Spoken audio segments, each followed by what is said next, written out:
أعوذ بالله من الشيطان الرجيم بسم الله الرحمن الرحيم إن الحمد لله نحمده ونستعينه ونستغفره ونعوذ بالله من شرور أنفسنا ومن سيئات أعمالنا من يهده الله فلا مضل له ومن يضلل فلا هادي له وأشهد أن لا إله إلا الله وحده لا شريك له وأشهد أن محمدا عبده ورسوله رب اشرح لي صدري ويسر لي أمري واحلل عقدة من لساني يفقهوا قولي ربنا زدنا علما. அஸ்ஸலாமு அலைக்கும் வரஹ்மத்துல்லாஹி வபரகாத்துஹு. அல்ஹம்துலில்லாஹ். நம்ம சூரா அல் காரியா அதனுடைய அந்த விளக்க உரையை நம்ம பார்த்துட்டு இருக்கோம்.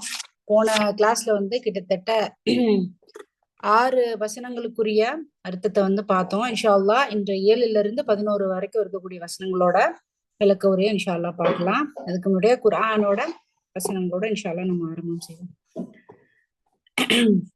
أعوذ بالله من الشيطان الرجيم بسم الله الرحمن الرحيم فأما من ثقلت موازينه فهو في عيشة راضية وأما من خفت موازينه فأمه هاوية وما أدراك ما هي نار حامية. எனவே எவரது நன்மையின் நிறைகள் கனத்ததோ அவர் திருப்தியான வாழ்வில் இருப்பார். மேலும் எவரது நன்மையின் நிறைகள் குறைந்ததோ அவரது ஒதுங்குமிடம் ஹாவியாதான். ஹாவியா எனும் அது என்னவென உமக்கு அறிவித்தது எது? அது கடும் சூடான நெருப்பாகும். சோ நம்ம இந்த அத்தியாயத்துல இந்த சூறால நம்ம எதை பார்த்துட்டு இருக்கோம் அப்படின்னா மறுமை நாளை பத்தி பார்த்துட்டு இருக்கோம். சரிங்களா? மறுமை நாள் அப்படிங்கிற அந்த ஒரு விஷயத்துக்கு நிறைய பெயர்கள் சூட்டப்பட்டிருக்கு அப்படிங்கறத பார்த்திருக்கோம். டெஸ்கிரிப்டிவ் நேம்ஸ் அப்படின்னு சொல்லுவாங்க. சோ இந்த இதுக்கு இந்த காரியா அப்படிங்கறத எதற்காக இந்த சூறாவிற்கு இந்த பெயர் வந்தது அப்படிங்கிற காரணத்தை நம்ம பார்த்தோம். சரிங்களா? சோ இதுக்கு முன்னாடி வரைக்கும் திடுக்கிட செய்யக்கூடிய நிகழ்ச்சி, அந்த நிகழ்ச்சி என்ன, திருப்பியும் 3வது முறையும் அந்த நிகழ்ச்சி எதுவென்று உமக்கு அறிவித்தது என்று திரும்ப திரும்ப என்ன பண்றாங்கன்னா அது ரெப்படிஷன், அதாவது அதை அதனுடைய முக்கியத்துவத்தை உணர்த்துவதற்காக நமக்கு சொல்லப்பட்டிருக்கு. சரிங்களா? அதே போல அந்த மலைகள் எந்த மாதிரி ஆயிரும் அந்த மறுமை நாள்ல அப்படிங்கிற ஒரு விஷயத்த பார்த்தோம். அது கடைந்த வண்ண வண்ண கம்பளைகளை போல ஒண்ணுமே இல்லாம அப்படி அவ்வளோ கனமா இருக்கக்கூடிய அந்த மலைகள் பஞ்சு பஞ்சா காணாம போயிரும் அப்படிங்கிற ஒரு விஷயம் நம்ம பார்த்தோம். அதற்கு அடுத்து பாத்தீங்க அப்படின்னா இதுக்கு முன்னாடி நம்ம என்ன பார்த்தோம்? அந்த மறுமை நாளில் அல்லாஹ் சுப்ஹானஹு வ தஆலா ஒரு தராச, அதாவது நிலுவையை அளக்கக்கூடிய அந்த தராசை கொண்டு வைப்பாங்க. இந்த தராசிற்கு நம்ம ஒரு பெயர் சொன்னோம். இந்த குர்ஆன்ல குறிப்பிடப்பட்டிருக்கு. அதனுடைய ஒருமை பன்மை ரெண்டுமே குறிப்பிடப்பட்டிருக்கு இல்லைங்களா? சோ அதனுடைய பெயர் என்ன அரபியில? மாஷா அல்லாஹ். மீசான் அப்படிங்கறத பார்த்தோம். சரிங்களா? மீசானினுடைய எடைத்தட்டு, மீசானுடைய அந்த பன்மையை தான் இந்த இடத்துல நமக்கு கொடுத்திருக்காங்க. சரிங்களா? சோ இந்த இடத்துல அவர் திருப்தி பொருந்திய வாழ்வில் இருப்பார். அவர் திருப்தி பொருந்திய வாழ்வில் இருப்பார். யாரு திருப்தி பொருந்திய வாழ்வில் இருப்பார்? நம்ம இதுக்கு முன்னாடி வசனத்தை போய் நம்ம பார்த்தோம் அப்படின்னா அதுல என்ன பார்த்தோம்? அம்மாமன் சகுலத் மவாசீனு. மவாசீனு என்பது மீசானினுடைய பன்மை அப்படின்னு பார்த்தோம். சகுலத் அப்படின்னா என்ன அப்படின்னா கனமான. சரிங்களா? சோ யாருடைய எடைத்தட்டு, தராசினுடைய அந்த எடைத்தட்டு கனமானதாக இருக்கிறதோ, கனம்னா எதை கொண்டு அது கனமானதாக இருக்கிறது? ஒருவர் செய்த நல் அமல்களின் காரணத்தினால் அவருடைய அந்த தராசின் எடைத்தட்டு கனத்து வருது. அப்ப நன்மையினோட எடைத்தட்டு என்ன பண்ணுதுன்னா அதிகமா கனமாயிருது. சரிங்களா? இந்த படத்திலே நீங்க பாருங்களேன், அந்த பச்சையா இருக்கக்கூடிய அந்த நன்மையினுடைய அளவு அதிகமா இருக்கிறதுனால அந்த எடைத்தட்டு கனமா அப்படி என்ன பண்ணுதுன்னா கீழே இறங்குது. சோ அப்படிப்பட்ட அந்த விஷயத்தை தான் அப்படியே அடுத்த வசனமாகி இந்த 7வது வசனத்துல பேசுறாங்க. என்னன்னா அதாவது அந்த மனிதனுடைய அந்த வாழ்வில் என்ன பண்ணா அவர் திருப்தி பொருந்திய வாழ்வில் இருப்பார். இப்போ என்ன பண்றோம் அப்படின்னா இந்த ஐஷத்திர் ஓபியா அந்த மனிதர், எந்த மனிதர்? எவருடைய நன்மையின் எடைத்தட்டு கனத்த ஒருவர் அவருடைய வாழ்வு எப்படி இருக்கும்? திருப்தி பொருந்தியதாக இருக்கும். சரிங்களா? சோ அவர் வந்து நிரந்தரமான ஒரு சந்தோஷமான ஒரு வாழ்க்கை அவர் வாழ்வார். ஐஷா ஐஷத்திர் அப்படின்னு கொடுத்துருக்காங்கல்ல, ஐஷா ஐஷா அப்படின்னா என்ன அப்படின்னு பாத்தீங்கன்னா உயிரோட இருக்கிறது, அலைவ்னு சொல்றோம்ல. இப்போ ஒரு மனுஷன் உயிரோட இருந்தாதான் எந்த விஷயத்தையும் அவன் என்ன பண்ண முடியும்னா அனுபவிக்க முடியும். சரிங்களா? அப்போ அந்த ஐஷா அப்படிங்கிறது என்னன்னா அவர் வந்து உயிரோட இருக்கிறாரு. அவ உயிரோட இருந்தாதான், அலைவா இருந்தாதான் அந்த சுகபோகங்களை அவர் என்ன பண்ண முடியும்னா முழுமையாக அனுபவிக்க முடியும். சரிங்களா? இந்த இடத்துல அடுத்து வந்து ராபியா ஐஷத்திர் ராபியா. ராபியா என்றா என்னன்னா திருப்தி கொள்வது, சாட்டிஸ்பாக்சனா இருக்கு, எனக்கு ரொம்ப திருப்தியா சந்தோஷமா நான் இருக்கேன் அப்படின்னு சொல்றாங்கல்ல. இப்ப எனக்கு இந்த ஒரு விஷயத்த குறித்து என்னுடைய நன்மை நடைத்திட்டு கனத்த காரணத்தினால நான் ரொம்ப சந்தோஷமா திருப்தியா இருக்கிறேன் அப்படின்னு சொல்றோம். சரி, இந்த வாழ்வு, இந்த திருப்தி கொள்ளுதல் என்பது இங்கயா அப்படின்னு கேட்டா கண்டிப்பா கிடையாது. இந்த உலகத்துல எல்லாருமே வந்து கஷ்டமே இல்லாம சந்தோஷமா திருப்தியா இருக்கோமா அப்படின்னு கேட்டா முழுமையா கிடையாது, இல்லைங்களா? சோ இந்த வாழ்வு என்பது எங்க அப்படின்னு பாத்தீங்கன்னா அதுதான் ஸ்வர்க்கத்தில், ஜன்னாவில் அப்படின்னு சொல்லிட்டு ஒரு விஷயம் இங்கு சொல்லப்படுகிறது. ஏன்னா இந்த துன்யால, இந்த உலக வாழ்க்கையில ஒரு மனுஷன் வந்து இப்ப நம்ம நீ நிறைய பேர் சொல்லலாம், எனக்கு பணக்கவலை இல்ல, உடல்ல நோய் இல்ல, எல்லாமே கரெக்டா இருக்கு, நான் சந்தோஷமா தான் இருக்கேன்னு சொல்லக்கூடிய ஒரு மனிதர்களுக்கு ஒரு விஷயம், மனிதன் அந்த மனிதன் அப்படிப்பட்ட மனிதனும் சோர்வு இல்லாமல் இருக்க முடியுமா? காலையில இருந்து ஒரு மனுஷன் நைட்டு வரைக்கும் வேலை பார்க்கறான், ஒரு அளவுக்கு மேல ஆயிடுச்சுனால டயர்ட் ஆயிடுறாங்க, சோர்வு அடைந்து விடுகிறார்கள். இது மனிதனுடைய ஒரு இயற்கை அம்சமாக அல்லாஹ் சுப்ஹானஹு வ தஆலா படைச்சிருக்கான். அப்ப அந்த மனுஷன் அன்னைக்கு நைட்டு ஃபுல்லா தூங்குனாதான் திருப்பி அவனுடைய அந்த சக்தியை வந்து அவன் மீட்டெடுத்து அடுத்த நாள் காலையில இருந்து நல்லா வேலை பார்க்க முடியும், இல்லைங்களா? அப்ப அந்த சோர்வு என்பது கூட இல்லாமல் இருக்கக்கூடிய அந்த விதமான திருப்தி, சந்தோஷத்தை பத்தி தான் இங்கு சொல்லப்படுகிறது. சோ அந்த மனிதர், எந்த மனிதர் எவருடைய நன்மையினுடைய இடைத்தட்டு கனத்திருக்கிறதோ அந்த மனிதர் ஒரு சோர்வுக்கு உட்பட மாட்டாரு, இல்ல ஏதாவது ஒரு யாரும் கட்டாயப்படுத்த மாட்டாங்க, வலி என்பது இருக்காது, கஷ்டங்கள் என்பது இருக்காது, கவலை என்பது இருக்காது, பயம் என்பது இருக்காது. இவை அனைத்தும் எங்க வந்து சாத்தியமாகும் என்றால் அல்லாஹ்வினுடைய ஜன்னாவில் தான் அது சாத்தியமாகும். இந்த உலக வாழ்வில இல்ல எனக்கு கஷ்டமே இல்லைன்னு யாருனாலையும் சொல்லவே முடியாது. ஏனென்றால் இந்த உலகம் அப்படிப்பட்ட ஒரு சூழலில் தான் படைக்கப்பட்டிருக்கிறது. இப்போ ஃபர்ஸ்ட் என்ன சொல்றாங்க, அல்லாஹ் சுப்ஹானஹு வ தஆலா இந்த மாதிரி நன்மை நிறைய செஞ்சீங்க அப்படின்னா, உங்களுடைய நன்மை என் இடத்துட்டு கணத்துதுன்னா நீங்க நாளைக்கு மறுமையில எந்த ஒரு கஷ்டமும் இல்லாம இருப்பீங்க. இப்ப நம்ம நரகத்தை பத்தின அதிகமான விளக்கங்களை தான் பார்த்துட்டு இருக்கோம், நரகம் எப்படி இருக்கும் அப்படிங்கிறது. ஆனா ஸ்வர்க்கத்தை பத்தின ஒரு விளக்கமும் இருக்கு. அதெல்லாம் படிச்சோம்னா சுப்ஹானல்லாஹ், நம்ம குடிக்கக்கூடிய அந்த தண்ணி இருக்கு பாத்தீங்களா, அந்த மது இருக்கு பாத்தீங்களா, அந்த பழங்கள் இருக்கு பாத்தீங்களா, அதனுடைய அந்த விவரத்தை அல்லாஹ் அவ்வளவு நுணுக்கமா கொடுத்திருப்பான் சுப்ஹானல்லாஹ். சோ இதெல்லாம் வந்து நம்ம தெரிந்து கொண்டோம் என்றால் அப்படிப்பட்ட அந்த சொர்க்கத்தை அடைவதற்கான முயற்சிகளை இன்ஷா அல்லாஹ் நம்ம மேற்கொள்ளலாம். சரிங்களா? சோ அந்த திருப்தி பொருந்திய வாழ்க்கை என்பது யார் அதிகமாக நன்மை செய்திருக்கிறார்களோ அவருக்குதான் இந்த மாதிரியான திருப்தி பொருந்திய வாழ்வு என்பது கிடைக்கும் அப்படிங்கிற ஒரு விஷயம் சொல்லி காட்டப்படுகிறது. அடுத்து பாத்தீங்க 8வதுல, ஆனால் எவனுடைய நன்மையின் நிறை லேசாக இருக்கிறதோ, அப்படின்னா என்ன அர்த்தம் அப்படின்னா 2 அர்த்தங்கள் இதற்கு சொல்லப்படுகிறது. ஃபர்ஸ்ட், ஒருவருடைய அந்த எடை தட்டு என்பது கனத்ததை பத்தி பேசணும். அந்த கனமாக இருக்கிறதுக்கு நம்ம என்ன வார்த்தை உபயோகப்படுத்தப்பட்டது 6வது வசனத்துல? யாராவது சொல்லுங்க. கனம் அப்படிங்கிறது பயன்படுத்த. இந்த 8வது வசனத்துல பாத்தீங்கன்னா ஹஃபத். ஹஃபத் அப்படிங்கிறது என்னன்னு பாத்தீங்கன்னா லேசான. சரிங்களா? சகுலத் ஹஃபத். சரிங்களா? இது வந்து எதிர்மறையான சொல், ஆப்போசிட்ஸ் சொல்லுவாங்க, எதிர்மறை சொற்கள். சரிங்களா? அப்போ யாரினுடைய நன்மையினுடைய எடை தட்டு அந்த நிலுவையில ரொம்ப லேசா இருக்கோ, ஹஃபத் அப்படிங்கிறது என்னன்னு பாத்தீங்கன்னா ஹஃபீஃப். ஹஃபீஃப் அப்படிங்கிறது தான் ஹஃபத். சரிங்களா? ஹஃபீஃப்னா லேசான, ரொம்ப லைட்டா இருக்குன்னு சொல்லுவாங்கல்ல, அதுதான் சொல்லுவாங்க. சரிங்களா? அப்போ அந்த இடையில வந்து கணத்துல பாத்தீங்கன்னா இந்த இந்த இது வந்து என்னன்னா ரொம்ப லேசா இருக்கு.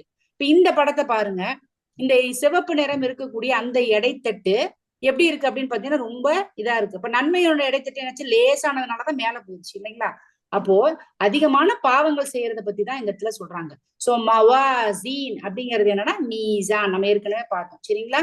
சோ ஹஃபத் ஹஃபீஃப், அதாவது ரொம்ப எடை லேசா வெயிட்லெஸ்ஸா இருக்குன்னு சொல்லுவாங்க, வெயிட்டே இல்லாம இருக்குன்னு சொல்றோம்ல, அதுதான் ஹஃபத். சரிங்களா? மீசான் என்னுடைய பன்மை மவாசின். அப்போ யாரோட அந்த நன்மையினுடைய இது வந்து ரொம்ப லேசா இருக்கோ அவங்க வந்து என்னன்னு சொல்லி பாத்தீங்கன்னா, அவங்களுடைய என்னதெல்லாம் எடை போடுவாங்கன்னு நம்ம முன்னாடி பார்த்தோம். அவர் செய்திருக்கக்கூடிய அமல்கள், அவங்க எழுதி அந்த அமல்கள் எழுதி இருக்கக்கூடிய அந்த சுருள்கள், அதாவது புத்தகங்கள், இல்ல அந்த மனிதரே வந்து அந்த எடைத்தட்டுல எடை போடப்படுவார் அப்படிங்கிறதுக்கான ஆதாரங்களை நம்ம முன்னாடி பார்த்தோம். சரிங்களா? அப்படி போடப்படும் பொழுது அப்போ அவரோட நன்மை வந்து இந்த இடத்துல என்ன சொல்றாங்கன்னா, ஃபர்ஸ்ட் அந்த தராசுல வந்து வைக்கிறப்போ அவர் ரொம்ப நன்மை வந்து என்ன பண்ணிருக்காருன்னா, நன்மையே இல்லை அவருக்கு. அப்போ நம்ம கம்பேர் பண்ண அந்த நன்மை இந்த அளவுக்கு இருந்தாதான் அவர் சொர்க்கத்துக்கு போக முடியும். எப்படி ஒரு பரீட்சை வச்சா வந்து 100க்கு 35 மதிப்பெண்கள் எடுத்தாதான் அவர் வந்து அடுத்த லெவலுக்கு தேர்ச்சி பெறுவார். அதே போல அல்லாஹ் சுப்ஹானஹு வ தஆலா நமக்கு நீங்க வந்து நல்ல விதமான நன்மைகளை செஞ்சிருந்தாதான் நீங்க சொர்க்கத்துக்கு போக முடியும் நமக்கு சொல்லியிருக்கான். அப்போ அப்படிப்பட்ட அந்த அளவுக்கான நன்மைகள் வந்து என்ன பண்ணல, இந்த மனிதருக்கு இல்லை. யாருடைய நன்மையினுடைய இடைத்தட்டு ரொம்ப லேசாக ஹஃபீஃபாக ரொம்ப லைட்டா இருக்குதோ அவங்களுடைய இது வந்து நன்மை செய்யல. ஃபர்ஸ்ட் நன்மை செய்யலைங்கிறது ஃபர்ஸ்ட் விஷயம். நன்மை பத்தல, நம்ம செஞ்ச அதிகப்படியான நல்ல விஷயங்கள் நன்மைகள் பத்தல, இது ஒரு அர்த்தம். இரண்டாவது அர்த்தம் என்ன சொல்லப்படுகிறது அப்படின்னு பாத்தீங்கன்னா, அவருடைய அந்த எடைத்தட்டு ரொம்ப லேசா இருக்கு, ஹஃபீஃபா இருக்குது அப்படின்னா அவர் எந்த நன்மையுமே செய்யலையா? இப்ப நம்ம கேட்கலாம், ஒரு மனிதர் முஸ்லிமா இருக்காரு, அவர் வந்து நன்மை வந்து அவர் நிறைய நன்மைகள் செய்யறாரு, ஓதுறாரு, தொழுகிறாரு, எல்லாமே பண்றாரு. அப்ப அப்படி இருந்து அவரோட எடைத்தட்டு ரொம்ப லேசா இருக்குன்னா அப்ப என்ன காரணம் அப்படின்னா, அதாவது அல்லாஹ் சுப்ஹானஹு வ தஆலா என்ன சொல்றான்னா, குவான்டிட்டி தேவையில்லை, குவாலிட்டி தான் தேவை. குவான்டிட்டினா என்னன்னா அளவு. நீ எந்த அளவுக்கு நீ தஹஜ்ஜுத் தொழுது, நீ ஃபஜர் தொழுது, நீ விக்ர் 1,00,000 ஓதி, குர்ஆன தினமும் ஓதி, நீ இதெல்லாம் பண்றது அப்படிங்கறத இது வந்து அளவு. குவாலிட்டி என்பது தரம். சரிங்களா? நீ செய்யக்கூடிய அளவு என்பது முக்கியம் கிடையாது. முக்கியம் இல்லைன்னா அதுவும் தேவைதான். ஆனா அதை விட அதை செய்யக்கூடிய அந்த இதற்கு 2 நிபந்தனைகள் விதிக்கப்படுது. அல்லாஹ் சுப்ஹானஹு வ தஆலா 2 நிபந்தனைகள் செய்யறான். நீ ஒரு நல்ல விஷயம் செய்யறேன்னா செய்யறது முக்கியம் கிடையாது. நீ ஒருத்தவங்களுக்கு போய் 100 ரூபாய் கொடுக்குற, ஆனா உன் மனசுல கெட்ட எண்ணம் இருக்கு, நீ கொடுக்கறது ஏதாவது பயன் இருக்கிறதா அப்படின்னு கேட்டா கிடையாது. அந்த 2 நிபந்தனைகள் என்ன அப்படின்னா, ஈமான். ஈமான்னா என்ன? அல்லாஹ் எதையெல்லாம் சொல்லியிருக்கானோ அவற்றின் மீது நம்பிக்கை கொள்ளுது. இஹ்லாஸ், உள தூய்மை. உள்ளத்தில் தூய்மையோட நம்ம என்ன பண்ணணும்னா செய்யணும். சரிங்களா? அல்லாஹ் சுப்ஹானஹு வ தஆலா நாம் எந்த ஒரு காரியம் செய்வதாக இருந்தாலும் இந்த 2 நிபந்தனைகளுக்கு உட்பட்டதாக இருக்கணும். அப்போ ஒரு மனுஷன் வந்து நன்மையே செய்யலையா அப்படின்னு கேட்டா செஞ்சிருக்காரு நிறைய. ஆனா யாருக்காக? என்னை மத்தவங்க பாராட்டணும், நான் இவ்வளவு உதவி பண்றேன்னு என்னை வந்து பெருமை பேசணும், நான் வந்து இவ்வளவு ஓதுறேன் பாரு 5 நேரம் அவங்க தொழுது எவ்வளவு இபாதத்தா இருக்காங்கன்னு அடுத்தவங்க பார்த்து என்ன சொல்லணும். சோ இந்த விஷயங்கள் அனைத்தையும் அல்லாஹ்வை திருப்திப்படுத்துவதற்காக அன்றி மனுஷங்களை திருப்திப்படுத்துறதுக்காக ஒருத்தன் செய்யறான். அவனுக்கு உள்ளத்துல தூய்மை கிடையாது. ஆனா பகட்டுக்காக, வெளி பார்வைக்காக, மக்கள் தன்னை புகழ வேண்டும் என்பதற்காக ஒரு மனுஷன் செய்யறான் அப்படின்னா எந்த ஒரு நன்மையும் கிடையாது. அப்ப அவன் கொடுத்தும் அதுல என்ன பண்றது கிடையாதுன்னா எந்த ஒரு எந்த ஒரு நன்மையும் கிடையாது. சோ ஃபர்ஸ்ட் ஒருத்தர் செஞ்சிருக்க நன்மை பத்தல, அதனால அவருடைய இடைத்தட்டு ரொம்ப லேசானதா ஹஃபீஃபா இருக்குது. 2வது வகை என்ன? நிறைய செஞ்சிருக்காரு, ஆனால் அந்த நன்மைகள் எதுவும் ஏற்றுக்கொள்ளப்படவில்லை. காரணம் இந்த 2 நிபந்தனைகளாகிய ஈமான், இஹ்லாஸிற்கு உட்பட்டதாக அந்த குறிப்பிட்ட மனிதர் செய்த செயல்கள் அமையவில்லை, அமல்கள் அமையவில்லை. சரிங்களா? அப்போ இந்த எந்த ஒரு விஷயம் நம்ம செய்வதாக இருந்தாலும், நான் இப்போ ஒரு விஷயம் செய்யறேன், தொழறேன்னா அல்லாஹ் சுப்ஹானஹு வ தஆலா நான் உனக்காக தொழறேன்டா, நீ என்ன படைச்சிருக்க, நான் ஒருத்தவங்களுக்கு உதவி செய்யறேனா, நான் என் தாயை பாத்துக்கிறேனா, நான் என் கணவரை கட்டுப்படுறேனா, நம்மளை சுத்தி நடக்கக்கூடிய எல்லா விஷயங்கள் செய்யும் பொழுதும் என்னுடைய இறைவனை திருப்திப்படுத்துவதற்கு. அடிக்கடி நான் சொல்ற விஷயம், உங்களோட குழிக்கு நீங்க சேர்த்துக்கோங்க. இன்னைக்கு நம்மளை பார்த்து ஒவ்வொரு விஷயமும் ஒருத்தவங்க சொல்றாங்க, நீ என்ன இப்படி பண்ற, நீ ஏன் இந்த மாதிரி பண்ண மாட்டேங்கிற, நீ ஏன் இப்படி ஆடை, நீ ஏன் இந்த மாதிரி இந்த ஃபாத்தியா ஓத மாட்டேங்க, இந்த மாதிரி நிறைய விஷயங்கள் என்ன பண்ணுவாங்க, நம்மை சுற்றி இருக்கக்கூடியவங்க நிறைய பேர் நமக்கு என்ன பண்ணாங்க, அழுத்தம், பிரஷர் போடுவாங்க. ஆனாலும் அவங்க கிட்ட தன்மையான முறையில, அமைதியான முறையில இல்ல இது தவறு, இது சரின்னு எடுத்து சொல்லுங்க. முடியலையா அப்படின்னா நம்ம ஒதுங்கிட்டு நம்மளுடைய பாதை பார்த்துட்டு போகணும். ஏன் அப்படின்னா அவங்க சொல்றாங்கப்பா, இல்லப்பா ஊர்ல எல்லாம் அதெல்லாம் பேசவே முடியாது அவங்க கிட்ட, அவங்க ஒரு பழக்கம் வச்சிருக்காங்க, அதை செய்யலைன்னா பெரிய சண்டையாரும். அப்ப அவங்கள நீ திருப்திப்படுத்தின அப்படின்னா நாளைக்கு அல்லாஹ் கிட்ட குழியில வந்து வைக்கும்போது யாரும் நமக்கு நின்னு சுத்தி பாக்குற சொல்ற யாரும் நன்மை அவங்க பிச்சு தந்துட மாட்டாங்க. நம்ம என்ன செஞ்சோமோ அந்த நன்மை தான் நமக்கு வரும். அதனால மனிதர்களை திருப்திப்படுத்துவது அப்படிங்கறத என்ன பண்ணணும்னா விட்டுறணும்.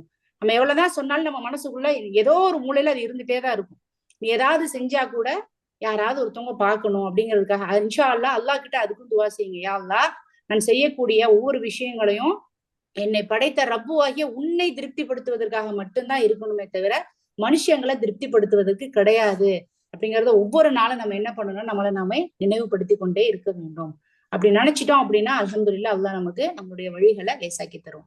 சோ ஃபர்ஸ்ட் நன்மை பத்தல, ரெண்டாவது அதிகமா நன்மை செஞ்சிருக்காங்க, ஆனா இந்த 2 நிபந்தனைகளுக்கு உட்படாத காரணத்தினால அந்த நன்மைகள் என்ன பண்ணல, ஏற்றுக்கொள்ளப்படாதனால அதனாலையும் அவருடைய அந்த இடைத்தட்டு ரொம்ப லேசா ஆகிருச்சு.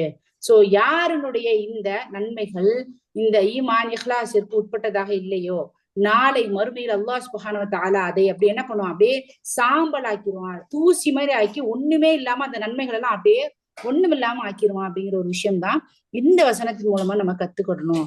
சோ அம்மா மன் ஹஃபத் மவாசீனோ, அப்போ ஏன் இந்த குறிப்பிட்ட நபரனுடைய இந்த தராசினுடைய இடைத்தட்டு ரொம்ப கம்மியா இருக்கு, என்ன காரணம் அப்படின்னு பாத்தீங்கன்னா அவருடைய நன்மையை விட தீமை அதிகமாக இருக்கிறது முதல் காரணம்.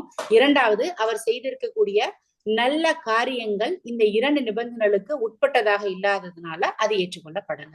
சரிங்களா? அதுக்கு அடுத்து பாத்தீங்க அப்படின்னா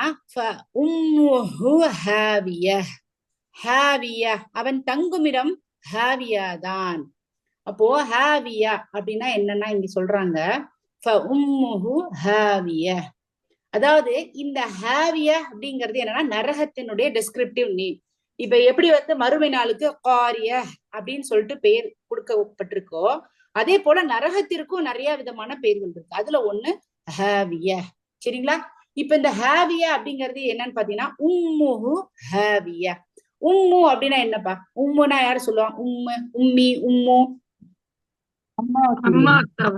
மாஷாஅல்லா, எக்ஸலன்ட். இப்ப பாருங்க, ஒரு பயமுறுத்தக்கூடிய ஒரு விஷயம் தான் இந்த வசனத்துல சொல்லப்படுது. இப்ப இப்ப ஹாவியா அப்படிங்கறது நரகம்னு பார்த்துட்டோம். இந்த இடத்துல ஏன் அம்மாவை வந்து குறிப்பிட்டிருக்காங்க அப்படின்னு பாத்தீங்கன்னா, ஃபர்ஸ்ட் ஹாவியா அப்படிங்கிறது எந்த வேர் சொல்லில இருந்து வந்திருக்குது அப்படின்னு பாத்தீங்கன்னா ஹாவாயா. ஹாவாயா. சரிங்களா? ஹாவாயா அப்படின்னா அதுக்கு என்ன அர்த்தம்னா வீழ்ச்சி. சரிங்களா? ஹாவாயா அப்படின்னா வீழ்ச்சி. இதே பாத்தீங்கன்னா இன்னொரு வார்த்தை நமக்கு வந்து வரும். நம்ம இதுக்கு முன்னாடி நம்ம வந்து படிச்சிருக்கோம், சூரா நாசியாத்துல வந்து படிச்சிருக்கோம். நம்ம எப்படி படிச்சிருக்கோம் அப்படின்னா 79வது அத்தியாயத்துல 40வது வசனத்துல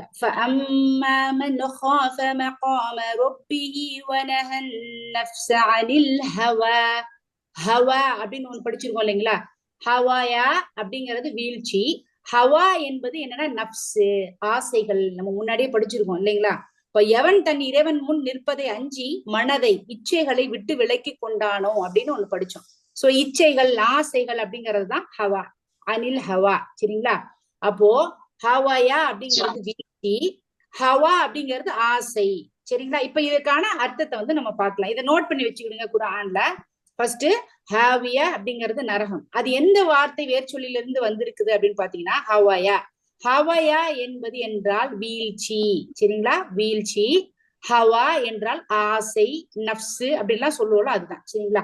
இப்போ இந்த இடத்துல எந்த ஒரு மனிதனையும் எந்த இது வந்து வீழ வைக்கும், எது வீழ்ச்சியை நமக்கு தரும் அப்படின்னு பாத்தீங்கன்னா, ஒரு மனுஷன் எந்த ஒரு மனுஷன் தன்னுடைய ஆசைகளை பின்பற்றி வாழ்கிறானோ, இன்னைக்கு அல்ஹம்துலில்லாஹ் அல்லாஹ் சுப்ஹானஹு வ தஆலா நமக்கு குர்ஆனை கொடுத்திருக்கான். இதை செய்யணும், இதை செய்யக்கூடாது அப்படிங்கிற நன்மை தீமைகளை நமக்கு சொல்லி கொடுத்திருக்கான். நிறைய பேர் அதை ஃபாலோ பண்றதுல படிக்கிறதுல அது வேற மேட்ரு. ஆனா எல்லா விஷயங்களும் நமக்கு என்ன பண்றது, கொடுக்கப்பட்டிருக்கு. யாருக்கிட்ட அடுத்தவங்க எப்படி நீ பேசணும் அப்படிங்கிறது முதற்கொண்டு நமக்கு சொல்லி தரப்பட்டிருக்கு. அப்போ அதையெல்லாம் விட்டு விட்டு எனக்கு மன இச்சை, நான் என்ன வேணா பார்ப்பேன், போன்ல நான் எப்படி வேணா தப்பு தப்பான விஷயங்களை பார்ப்பேன், நான் யாருக்கிட்ட வேணா பேசுவேன், கெட்ட விஷயங்கள் எதை வேணா நான் கேட்பேன் இப்படின்னு சொல்லிட்டு தன்னுடைய ஆசைகளுக்கு அடிமையானவனாக இருக்கிறான். அப்போ இந்த ஹவா அப்படிங்கிறது என்ன அப்படின்னு பாத்தீங்கன்னா ஆசைகள். நம்ம ஆசைப்படி நம்ம வாழ்ந்துட்டு போனோம்னா நம்ம எப்படி வாழ்வோம் சொல்லுங்க?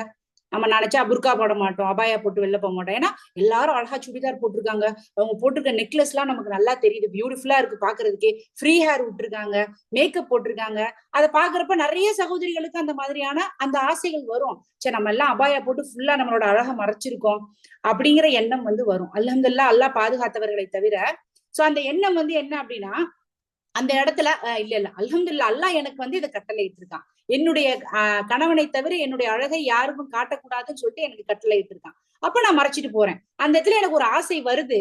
ஆனாலும் அல்லாஹ்வினுடைய கட்டளையை தான் நான் இந்த இடத்துல என்ன பண்றேன்னா முற்படுத்துகிறேன். என்னுடைய ஆசையை விட இறைவன் எனக்கு இட்ட கட்டளையை நான் முற்படுத்துதுதான் அப்படிங்கிற ஒரு விஷயம். அப்போ நான் இந்த இடத்துல என்னோட ஆசைக்கு நான் அடிமை ஆயிட்டேன், ஹவாவுக்கு நான் போயிட்டேன் அப்படின்னா அது என்ன பண்ணும் அப்படின்னா வீழ்ச்சி, எனக்கு வீழ்ச்சியே தரும். புரியுதுங்களா? அப்போ அந்த வார்த்தையை நல்லா கவனிங்க. ஹவாயா அப்படிங்கிறது வீழ்ச்சி, ஹவா என்பது ஆசை. என்னுடைய ஆசைப்படி நான் நடந்துட்டு என்ன வேணா பண்ணலாம், வாழ்க்கைங்கிறது ஒரு வாழ்க்கை தான்ப்பா, எப்படி வேணா வாழலாம், ஹராமா கூட வாழலாம் அப்படின்னு இல்லாம நம்ம அல்லாஹ்வுக்கு பயன். சரி, யார ஆசைப்படி தன்னுடைய இச்சைப்படி வாழ்கிறானோ அவன் அல்லாஹ்வினுடைய பார்வையில் வீழ்ச்சி பெற்றவன் ஆவான். தோத்து போயிட்டான் அவன். எப்படி தோத்தான்? அவன் தோத்துட்டான். அல்லாஹ் கிட்ட ஒருத்தன் தோத்துட்டான்னா என்ன, அவன் நரகத்துக்கு போவான் அப்படிங்கிற ஒரு விஷயம் தான் இங்கு சொல்லி கட்டப்பட்டிருக்கு. அப்படிங்கிறது நரகத்தினுடைய ஒரு பெயர், அதனுடைய தன்மையை விவரிக்கக்கூடிய ஒரு பெயராக இருக்கிறது. ஃபர்ஸ்ட் ஹாவியா அப்படிங்கிறது நரகம். அது எப்படிப்பட்டதாக இருக்கும்? மிகவும் ஆழமானதாக இருக்கும், ரொம்ப டீப். முன்னாடியே நம்ம பார்த்திருக்கோம் இல்லைங்களா, சிஜ்ஜியின் அல்லியின் அப்படிங்கறதெல்லாம் பாக்குறப்போ அந்த விஷயம் எங்க இருக்கும் அப்படின்னா இந்த நரகம் ரொம்ப ஆழமானதாக இருக்கும். சரிங்களா? அப்போ இதெல்லாம் பார்த்தாச்சு. ஹவாயா வீழ்ச்சி, ஹவா ஆசை. இப்ப யாரெல்லாம் ஆசைக்கு கட்டுப்பட்டு வாழ்றானோ அவனுடைய இது அல்லாஹ்வுடைய பார்வையில தோத்துட்டான், வீழ்ச்சி அடைஞ்சிட்டான். ரெண்டாவது வாங்க உம்முஹு ஹாவிய. அப்படின்னா பார்த்தோன்னா நம்ம ஏற்கனவே சொன்ன மாதிரி அம்மா. சரிங்களா? அப்போ என்னன்னா ஹாவியா. இப்போ இஸ் கோயிங் டு பி ஹாவியா. நம்மளுடைய தாய் யாரா இருப்பாங்க? அஸ்தக்ஃபிருல்லாஹ். அந்த நன்மையினுடைய எடைத்தட்டு ரொம்ப லேசா இருக்கவங்களுடைய தாய் யாரா இருப்பாங்க அப்படின்னு பாத்தீங்கன்னா ஹாவியா, நரகமாக இருக்கும். ஏன் இந்த இடத்துல தாய் அப்படிங்கிற ஒரு வார்த்தை உம்மு அப்படின்னு சொல்லப்பட்டிருக்கு பாத்தீங்கன்னா, நமக்கு ஏதாவது ஒரு விஷயம் அப்படின்னா அடைக்கலம் தரக்கூடியவங்க, கம்ஃபர்ட், ஒரு ஆறுதல் தரக்கூடியவங்க, அடைக்கலம் தரக்கூடியவங்க யாரு அப்படின்னா தாய் தான். அப்படிதானே? அதுதானே முதல் இடம். தாய் தான். எப்படிதான் இருந்தாலும் ஒரு குழந்தைக்கு அடைக்கலம் தரக்கூடியவங்க, ஆறுதல் தரக்கூடியவங்க யாரு? தாயாக தான் இருப்பாங்க. அப்ப இந்த இடத்துல உம்முஹு ஹாவிய, இது எதை காண்பிக்கிறது என்றால் அந்த மறுமை நாளில் ஒரு குறிப்பிட்ட நபரினுடைய அந்த நன்மையினுடைய எடைத்தட்டு லேசா ஆயிருது. நன்மை பத்தல, இல்ல செஞ்ச நன்மை ஏற்றுக்கொள்ளப்படல, லேசா ஆகுறப்போ எல்லாரும் மறுத்துருவாங்க. எங்க சொர்க்கத்துக்கு நீ போறதுக்கு மறுக்கப்படும், மலக்கள் மறுத்துருவாங்க. அல்லாஹ் என்ன பண்ணுவான்னா எல்லாத்தையும் தடுத்துருவான். அப்போ அவங்களுக்கு வேற வாய்ப்பே கிடையாது, வேற சாய்ஸே கிடையாது. அவங்க போய் தங்கக்கூடிய இடம் எதுவாக இருக்கும் அப்படின்னா நரகமாகிய ஹாவியா. அப்போ அவர்களுக்கு அடைக்கலம் புகுவதற்கு இந்த ஹாவியாவை தவிர வேற எந்த இடமும் இருக்காது. சோ அந்த காரணத்தினால என்ன பண்றாங்கன்னா இந்த நரகவாசிகளுக்கு யாரு தாயாக யாரா இருக்கிறாங்க, யாரு அடைக்கலம் தரக்கூடியவங்களா இருக்கிறாங்க? ஹாவியா என்கின்ற நரக நெருப்பை தவிர வேறு யாரும் அடைக்கலம் தரமாட்டாங்க. யாருக்கு? பாவிகளுக்கு. அஸ்தக்ஃபிருல்லாஹ். அல்லாஹ் இந்த மாதிரி போய் அடைக்கலம் போகக்கூடிய நிலையிலிருந்து நாம் அனைவரையும் காப்பாற்றுவானாக. சோ எந்த ஒரு மனிதனும் தன்னுடைய இச்சைக்கு கட்டுப்பட்டு வாழாமல் அல்லாஹ் நமக்கு கட்டளையிட்ட கட்டளைகளின்படி நம்மளுடைய செயல்களை மாற்றி அமைத்து நம்மளுடைய தாயாக ஒரு சிறந்த சொர்க்கத்துக்கு நம்ம போகணுமே தவிர ஹாவியா என்கின்ற நரக நெருப்புக்கு அடைக்கலம் புகக்கூடியவர்களாக நம்ம என்ன பண்ணக்கூடாதுன்னா இருக்கக்கூடாது. புரியுதுங்களா? இனிமேல் இந்த வசனத்தை படிச்சாலே நமக்கு அந்த ஒரு பயம் வரணும். அஸ்தக்ஃபிருல்லாஹ், இத மாதிரியான ஒரு அடைக்கலத்துக்கு நான் போகக்கூடாது அல்லாஹ் அப்படிங்கிற அந்த விஷயம் நமக்கு வரணும். அவன் தங்குமிடம் ஹாவியா தான். ஹாவியா என்பது என்னன்னா நரகத்தினுடைய அந்த பெயர். சரிங்களா? அதனுடைய தன்மையை விவரிக்கக்கூடிய ஒரு பெயராக இருக்கிறது. அது என்னவென்று உமக்கு தெரியுமா என்ன? சரிங்களா? அப்போ இந்த ஃபர்ஸ்ட் என்னன்னா ஹாவியா அப்படின்னா நம்ம என்ன நரகம் அப்படிங்கறத பார்த்துட்டு ரொம்ப ஆழமானதா இருக்கும். இப்ப அந்த இடத்துல இந்த நரகவாசிகள் போய் அடைக்கலம் போகக்கூடியவங்களா இருக்கும்னு பார்த்தோம். மேஹியா அப்படிங்கிறது என்னன்னா இந்த ஹாவியாவை குறிப்பிட்டு சொல்றாங்க. இந்த ஹாவியாங்கிறது நரகம், அது எப்படி இருக்குன்னு உனக்கு தெரியுமா அப்படின்னு அல்லாஹ் சுப்ஹானஹு வ தஆலா கேக்குறான். அப்போ ஒரு விஷயத்தை 2 முறை அல்லாஹ் வந்து வலியுறுத்தி கூறுறான் அப்படின்னா அதனுடைய முக்கியத்துவத்தை நமக்கு தெரியப்படுத்துறான். அப்போ இந்த நரகம் எப்படிப்பட்டதாக இருக்குங்கிறத நீ தெரிஞ்சுக்கோ அப்படிங்கறது அல்லாஹ் சுப்ஹானஹு வ தஆலா நமக்கு சொல்றான். இப்போ அந்த ஹாவியா, அந்த நரகமாகிய அந்த ஹாவியா எப்படி இருக்குன்னு பாத்தீங்க அப்படின்னா, மாஹியா மாஹியா அப்படின்னா என்னன்னா ஹிய, அதாவது என்னன்னா ரொம்ப பயங்கரமாக சூடாக இருக்கக்கூடிய இதுதான் வந்து சொல்றாங்க. சோ இந்த இடத்துல என்ன சொல்றாங்கன்னா மாஹிய அப்படின்னா, ஒரு நிமிஷம் இருங்க. ஓகே, இந்த இடத்துலதான் கேக்குறாங்க அது என்னவென்று உமக்கு தெரியுமா என்ன. சோ அந்த ஹாவியான்னு சொன்னோம்ல, அந்த நரகம் என்னன்னு உனக்கு தெரியுமா, அது எப்படி இருக்குன்னு உனக்கு தெரியுமான்னு சொல்லிட்டு அல்லாஹ் சுப்ஹானஹு வ தஆலா இந்த வசனத்துல கேக்குறாங்க. அதுக்கு அடுத்த வசனத்துலதான் இதை பத்தி என்ன பண்றாங்கன்னா விளக்கம் கொடுக்குறாங்க. நாருன் ஹாமிய, நாருன் ஹாமிய, நார் அந்நார் அல்லாஹும்ம அஜிர்னா மினன் நார், நம்ம சொல்லுவோம் நரகத்துல இருந்து எனக்கு பாதுகாப்பு கூற. நேர் அப்படின்னாலே நரகம், நெருப்பு. சரிங்களா. ஹாமிய, சோ நாருன் ஹாமிய, அது சுட்டெரிக்கும் நரகத்தின் தீக்கிடங்காகும். சரிங்களா. சோ மாஹியா அப்படிங்கிறது உனக்கு தெரிவித்தது எது அப்படிங்கறதுதான். சோ அந்த தெரிவித்தது எதுன்னா இந்த ஹாமியா, சாரி ஹாவியா அப்படிங்கிற அந்த நரக நெருப்பு என்னன்னு தெரியுமா உனக்கு அப்படின்னு கேட்டுட்டு அது வந்து என்னன்னு சொல்றான் அல்லாஹ், ஹாமிய. ஹாமிய அப்படின்னா என்னன்னா அது வந்து பயங்கரமா உக்கிரமாக இருக்கக்கூடிய நரகத்தினுடைய தீக்கிடங்காகும் அப்படின்னு சொல்லி சொல்றாங்க. சோ இதுக்கு உம்முஹு ஹாவியா அப்படின்னு பார்த்தோம். அந்த ஹாவியாங்கிற நரக நெருப்பு என்ன அப்படின்னு பாத்தீங்கன்னா அது வந்து ரொம்ப கொழுந்து விட்டெறியக்கூடிய பயங்கரமான உக்கிரமான தீக்கிடங்காகும். அதுக்கு பேர் என்னன்னா ஹாமிய. ஹாமிய அப்படிங்கிறதுனா சுட்டெரிக்கும் நரகத்தின் தீக்கிடங்காகும். சோ இந்த இடத்துல 3 வார்த்தையில வருது, ஹாவிய, மாஹிய, ஹாமிய. குழப்பிக்கிட கூடாது. ஹாவியானா நரக நெருப்பு, நரகத்தோட பேரு. மாஹியானா எதுன்னு தெரியுமாங்கிறதுக்குதான். ஹாமியா அப்படின்னா ரொம்ப சூடாக இருக்கக்கூடிய தீக்கிடங்க, இன்டென்ஸ்லி ஹாட். அதுக்கு மேல சூடு அப்படிங்கிறது கிடையாதுங்கிற அளவுக்கு அது வந்து இருக்கும். இது பாத்தீங்கன்னா அபூ ஹுரைரா ரலியல்லாஹு அன்ஹு அவங்க வந்து அறிவிச்சிருக்காங்க, நபி ஸல்லல்லாஹு அலைஹி வஸல்லம் அவர்கள் கூறியதாக. அதாவது ஆதம் மக்களினுடைய அந்த நரகவாசிகள் இருப்பாங்களா, அந்த fire of children of Adam, அவங்க வந்து நரகத்துல இருப்பாங்க பாத்தீங்களா. அந்த இதை வந்து என்ன சொல்றாங்கன்னு பாத்தீங்கன்னா, அந்த நரகம் வந்து எப்படிப்பட்டதுன்னா 70 பார்ட்ஸா, பிரிவுகளாக வந்து இருக்குமா. அதுல ஒரு பகுதி என்னன்னு சொல்லி பாத்தீங்கன்னா, அந்த ஆதமனுடைய மக்கள் இந்த உலகத்தில் பயன்படுத்தக்கூடிய அந்த நெருப்பு, நம்ம எல்லாரும் இந்த உலகத்துல ஒட்டுமொத்தமா பயன்படுத்துறோம். அதாவது நம்ம வீட்டுல கொளுத்துற அந்த நெருப்பு மாத்திரம் கிடையாது, ஒட்டுமொத்தமா இந்த உலகத்துல இருக்கக்கூடிய எல்லா விதமான நெருப்பு இது எல்லாமே என்னன்னா அந்த 70 வகையில ஒரே ஒரு வகையை தான் இந்த உலகத்துல வந்து நம்ம என்ன பண்றோம்னா பயன்படுத்துறோம். அந்த அளவுக்கு அது உக்கிரமானதாக இருக்குது அப்படிங்கிற ஒரு விஷயம் சொல்லப்பட்டிருக்கு. சோ இந்த சூறால இருந்து நமக்கு என்ன படிப்பினை அப்படின்னு சொல்லி பாத்தீங்கன்னா, நம்ம செய்யக்கூடிய எந்த சின்ன அமல்களாக இருந்தாலும் அதை நம்ம என்ன பண்ணணும் அப்படின்னா ரொம்ப 2 நிபந்தனைகளுக்கு உட்பட்டதாக செய்யணும். ஈமானோட இருக்கணும், இஹ்லாஸோட செய்யணும். சின்னது, நீ ஒருத்தவங்களுக்கு ₹1 வெளியில யாருக்காவது கொடுக்குற அப்படின்னா கூட அல்ஹம்துலில்லாஹ், நல்லா நான் அதை உனக்காக கொடுக்குறேன். நம்ம கொடுக்குறப்ப பக்கத்துல யாராவது ஒருத்தவங்க நம்மளை பார்த்துட்டாங்கன்னு வச்சுக்கோங்களேன், நமக்கு என்ன தோணும், ஓகே நம்ம பாக்குறாங்க, நம்ம உதவி செய்யறோம், அப்புறம் ₹1 ₹10 கொடுக்கணும் அப்படின்னா இந்த ₹10 கொடுக்கறதுல ஒரு பிரயோஜனமே கிடையாது. நன்மை வேணும் அப்படின்னா அந்த இடத்துல நமக்கு தோணும். சாதாரண மனிதர்களாகப்பட்டவங்களுக்கு நீ யாராவது ஒருத்தவங்களுக்கு உதவி செய்யற, நீ ஏதாவது ஒருத்தவங்களுக்கு முன்னிலை நின்று எல்லாத்தையும் நடத்துற அப்படிங்கிறப்போ 4-5 பேர் வந்து பார்ப்பா மாஷா அல்லாஹ் இவ்வளோ நீங்க பண்ணு, இந்த மாதிரி பண்றாங்க இந்த பிள்ளைக்கு, அந்த பையனுக்கு, அந்த பெரிய வயசானவங்களுக்குன்னு சொல்லி நினைப்பாங்க. அந்த எண்ணம் வரும்.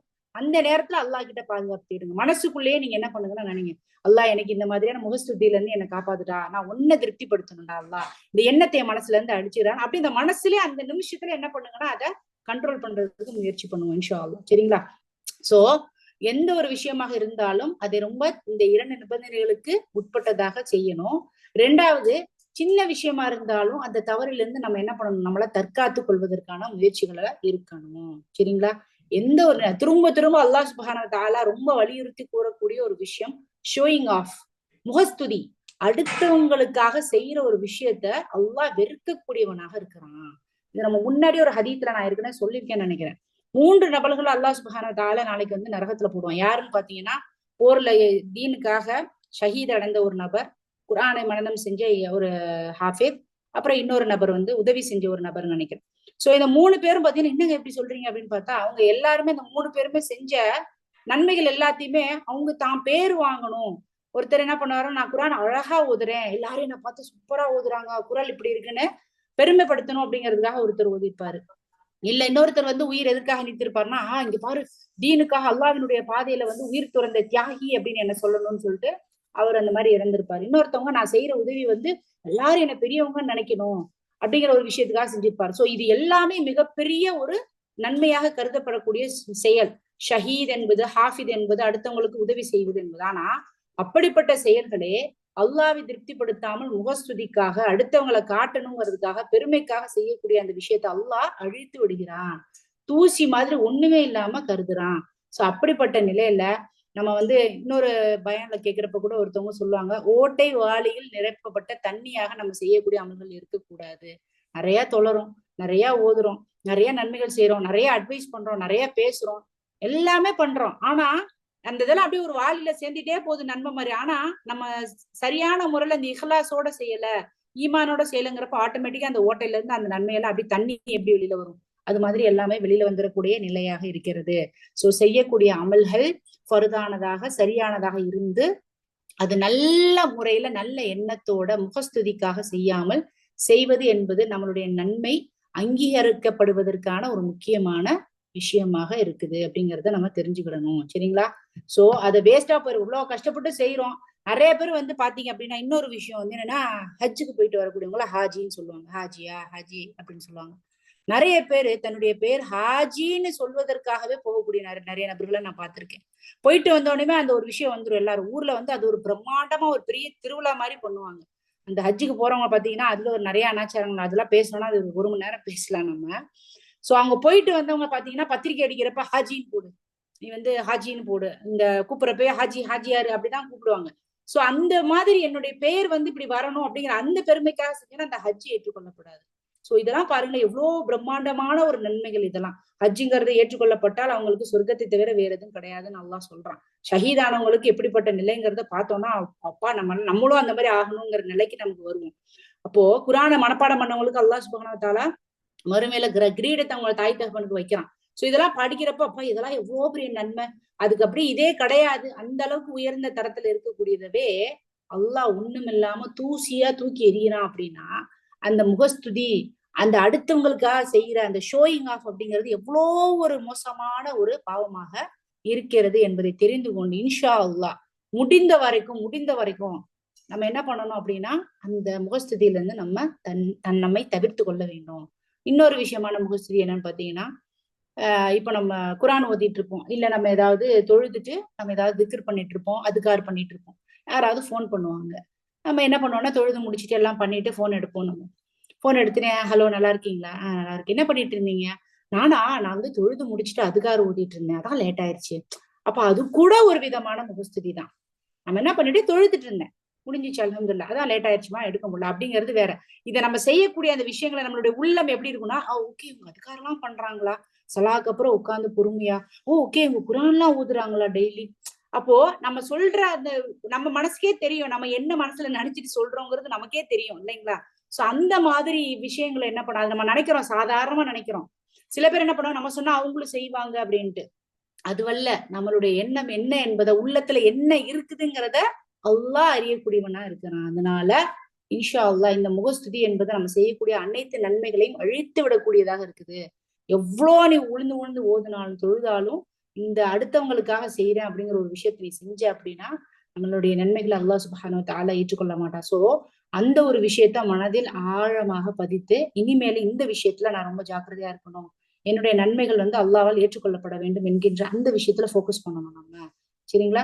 சோ செய்யக்கூடிய அந்த அதிகப்படியான அளவை விட செய்யும் திறனை 2 நிபந்தனைகளுக்கு உட்பட்டதாக அல்லாஹ் ஏற்றுக்கொள்ளக்கூடியதாக இருக்கணும். அல்லாஹ் கிட்ட துவா கேட்கிறப்ப இதையும் கேளுங்க, யா அல்லாஹ் நான் செய்யக்கூடிய ஒவ்வொரு அமல்களும் உன்னை திருப்திப்படுத்துவதற்காக, உன்னை மகிமைப்படுத்துவதற்காக, உன்னை புகழ்வதற்காக மட்டுமே அன்றி எந்த மனிதனையும் நான் என்ன பண்ண திருப்திப்படுத்துவதற்காக அல்ல. என்னை படைக்கப்பட்டதின் நோக்கமே, நாம் படைக்கப்பட்டதின் நோக்கமே யாரை திருப்திப்படுத்துறது, நம்மை படைத்த ரப்புல் ஆலமீன். சோ அப்படிப்பட்ட அந்த சிறந்த உயர்ந்தவனை அவனை மாத்திரம் திருப்திப்படுத்துறதுக்காக தான் நம்ம இருக்கணுங்கிறத அல்லாஹ் கிட்டே நம்ம என்ன பண்ணுவோம், மன்றாடி கேட்போம் இன்ஷா அல்லாஹ். சோ இந்த சூறால மாத்திரம் இல்ல, நம்ம பார்க்கக்கூடிய ஆரம்பத்துல இருந்து பார்க்கக்கூடிய எல்லா சூறாக்களிலும் நரகத்தினுடைய அந்த விஷயத்தை பத்தி அல்லாஹ் சுப்ஹானஹு வ தஆலா அதிகமாக நமக்கு விவரித்து கூறுவதன் மூலமாக இந்த விஷயத்தை தெரிந்து இதன் மூலமாக நம்ம எப்படி இந்த உலகத்துல போராடி நம்மளுடைய நஃப்ஸ ஹவாவை கட்டுப்படுத்தி அல்லாஹ்வினுடைய திருப்தியை பெற்று அந்த சொர்க்கத்தை அடையக்கூடியவர்களாக நம்மள அல்லாஹ் சுப்ஹானஹு வ தஆலா ஆக்கி வைக்கணும். சோ இரண்டு விதமான டெஸ்டினேஷன் மறுமையில இருக்குது. நம்ம ஒண்ணு நம்மளுடைய நன்மையினுடைய எடைத்தட்டு கணக்குதா, நன்மையால இல்ல லேசாகுதா நன்மையால அப்படிங்கறத நம்ம ஆராயக்கூடியவர்களாக இருக்கணும் அப்படிங்கிற ஒரு விஷயம் சொல்லி காட்டப்படுகிறது. ரப்பி ஆதி நஃப்ஸி தக்குவாஹா வ ஸக்கிஹா அன்த கைரு மன் ஸக்காஹா அன்த வலியுஹா வ மௌலாஹா. ஸோ அல்லாஹ் சுப்ஹானஹு வ தஆலா நம் அனைவரது பாவங்களையும் மன்னித்து நாம் செய்யக்கூடிய ஒவ்வொரு அமல்களையும் அவன் முழுமையாக அங்கீகரித்து அவன் திருப்தி கொண்டவனாக நாம் மரணிக்கக்கூடிய தருவாயிலும் நம்முடைய அனைத்து பாவங்களையும் மன்னித்து நம்ம மன்னிக்கப்பட்டவர்களாக அல்லாஹ் சுப்ஹானஹு வ தஆலா நாளை மறுமையில் நம்மளை எழுப்பணும். நம்மளுடைய ரூஹ் கைப்பற்றப்படும் வேளையில் நம்ம களிமாவை மொழிந்தவர்களாக நம்மளுடைய பாவங்கள் மன்னிக்கப்பட்ட நிலையில் நம்ம அல்லாவை திருப்திப்படுத்தியவர்களாக மன்னிக்கக்கூடிய தருவாயை அல்லாஹ் சுப்ஹானஹு வ தஆலா நம் அனைவருக்கும் ஏற்படுத்தி தரட்டும்.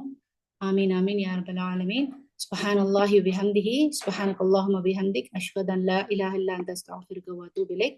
அஸ்ஸலாமு அலைக்கும் வ ரஹ்மத்துல்லாஹி வ பரகாத்துஹு.